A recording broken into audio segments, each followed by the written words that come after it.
आज मी एक अशी गोष्ट बनवणार आहे जी आपल्या सगळ्यांसाठी म्हणजे आपल्या आरोग्यासाठी आत्ता खूप महत्वाची आहे आणि आपल्याला फायदा करून देणारी आहे.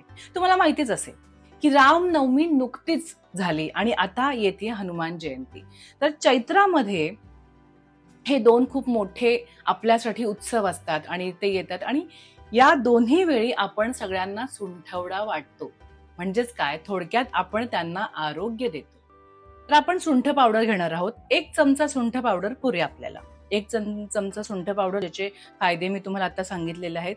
ही पूर्ण 1 वाटी खोबऱ्याचा खीस मी छान भाजून ठेवलेला आहे. त्यानंतर पुढचा जिन्नस जो आपण घेणार आहे तो म्हणजे ओवा. सो असा तो दोन्ही हातांच्या मध्ये प्रेस करून व्यवस्थित त्याला त्याच्यात टाकायचं आहे. त्यानंतर ही वेलची पूड आहे, ही पण मी घरीच बनवलेली आहे.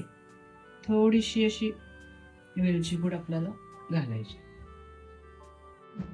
आणि आता सगळ्यात महत्वाचं आणखीन एक म्हणजे धने पावडर.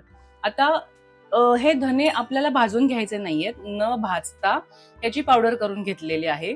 आता हे धने जे आहेत हे 1.5 चमचा आपल्याला साधारण घालायचं आहे. 3-3.5 चमचे वगैरे घेईन. सो ही 3.5 चमचे खडी साखरेची पावडर. आता ही सगळे आपण मिक्स करून घेऊया छान. व्यवस्थित सगळं एकजीव करून घेऊयात, म्हणजे मिक्स करून घेऊयात. आणि हा झाला आपला सुंठवडा तयार.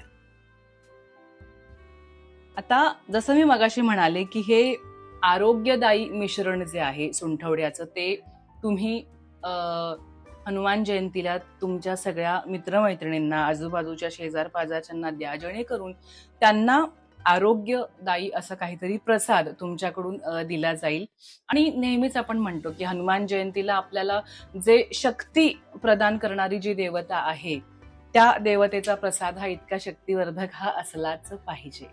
त्यामुळे या हनुमान जयंतीला आपल्या रीती, परंपरा आणि शास्त्रांप्रमाणे जी चालत आलेली गोष्ट आहे तो प्रसाद तुम्ही सुद्धा बनवा आणि सगळ्यांना वाटा. आणि हो, हनुमान जयंतीनंतर पुढे साधारण 12-15 दिवस तुम्ही रोज दुपारच्या वेळेला अगदी अर्ध्यापेक्षा थोडासा कमी, पाव चमचा रोज दुपारच्या वेळेला जर खाल्लं तर जो वातावरणाच्या बदलामुळे झालेला शरीरावर होणारा जो परिणाम असतो त्यातून आपल्याला हा प्रसाद वाचवू शकतो. कुठलंही आजारपण तुम्हाला फार काळ टिकू देणार नाही.